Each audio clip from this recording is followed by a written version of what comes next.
Hey everybody, welcome back. My name is Megan Nixon and I'm here with the amazing Dr. Fryle with North Florida Women's Care. Thank you so much for taking time out of your very busy schedule to sit down and talk with me today. Well, thank you, Megan, for having me. This is a very important topic. So this week right now, and we're in it, is Maternal Mental Health Week.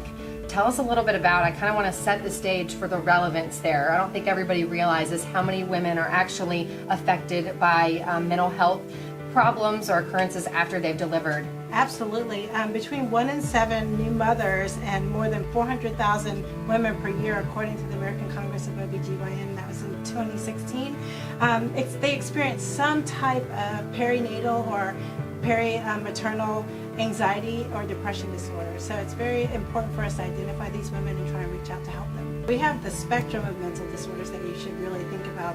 Some people say, well, I'm not depressed, I feel more anxious. Well, that's also a disorder that can happen after having a child. And of course, new mothers and new families, this impacts everyone taking care of the child as well as the mom herself. So she doesn't really know what is happening to her. She may just feel like, I'm just anxious, and these other people, they're depressed. That's not me. I don't really feel like I want to jump over a bridge. I don't really feel like I want to hurt anybody.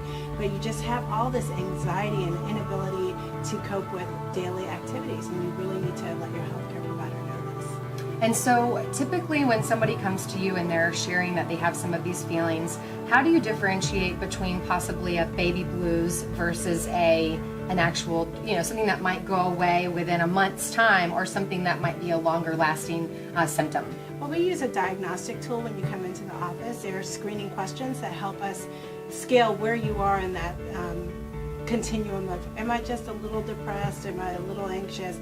Is this something that will go away, or do I need help?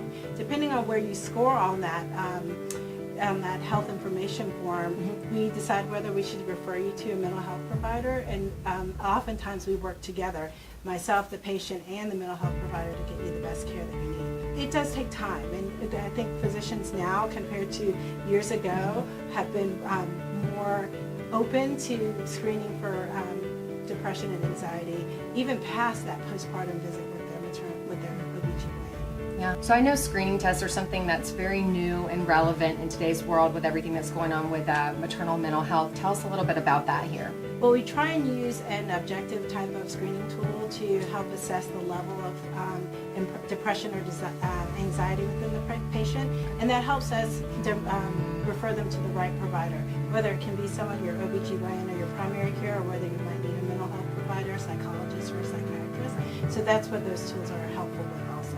Wonderful, wonderful. And now warning symptoms, for the new mom that's out there that's hearing all of this, they're being hit with Facebook ads that are about postpartum depression and they don't know, man, do I have that, or do I feel like that? What are some of the warning signs that they should be looking out for? Well, some of the warning signs including loss of appetite, loss of sleep, loss of interest in the activities that you want to do every day. Basically your general hygiene that you would kind of do when you want to get up, you may not want to do that as much anymore. Loss of interest in your friends. When it comes to the baby, a lot of times if they are feeling like they can't do anything right for the baby, they will feel an abs sometimes, and that's a little more on the anxiety side, so that's important to kind of talk about also. Of course, the more severe forms of they feel like she has thoughts or hearing voices that tell her that she should harm the baby, or that she doesn't want wants to do something harmful to the baby or herself. And those are very severe types of symptoms that happen less often but do happen. And so family members, friends should pay attention to those and not feel hesitant to let the healthcare provider know, hey, something's not right. Absolutely. And now what are some of the tactics? This is Mental Health Week. So what are some of the tactics that you're going to be doing here at North Florida Women's Care that really help shed light and awareness on this issue? Well, we try to, the good news is that we have been partnered with FSU and plan to continue on our journey to take care of the patients, as well as what community activities and community partners that we have to be able to refer these patients out to. It's important to remember advocacy, because if we can get out and let your politicians know what we need, then we can get funding for these moms and the families that need care.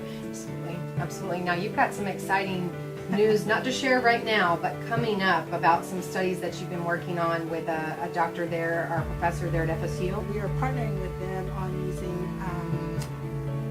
and studying mood disorder, but we also have partnered with FSU on a pregnancy and mood study to better understand the risk for postpartum depression using brain activity with the EEG.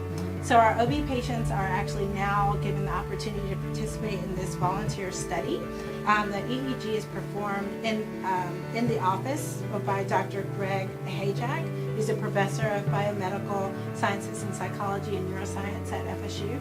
It is not painful and it doesn't harm the babies, but we're hoping to gather more information to be able to identify some patients prior to beginning postpartum depression and be able to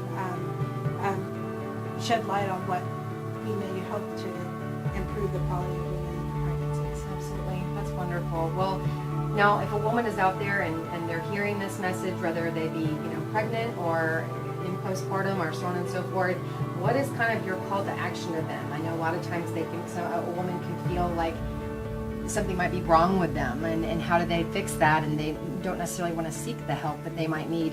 What could you say to that woman? I wish I knew the best thing to say to that woman. I try to approach that every day when I'm seeing my patients, and even if I spend 5 minutes or 20 minutes with them, I'm always wondering, did I spend enough time? Did I get to that person? Did I answer her question the right way? So I just would implore women to at least reach out and talk to someone. Because if you keep it to yourself, then you will never get help. And family members need to pay attention to their loved ones and listen to and follow cues and signs that may be yelling at them about how the mom is feeling. So I think that would be my biggest cry right now, is to just let people pay attention. Right. And I can tell in your voice and just by talking to you how much you care about your patients. And so I would implore anybody who's watching this, hearing this message, if you are having any thought that you might have any kind of maternal mental health issues, to please seek out Dr. Fryle here at North Florida Women's Care, or any of the other amazing physicians. They would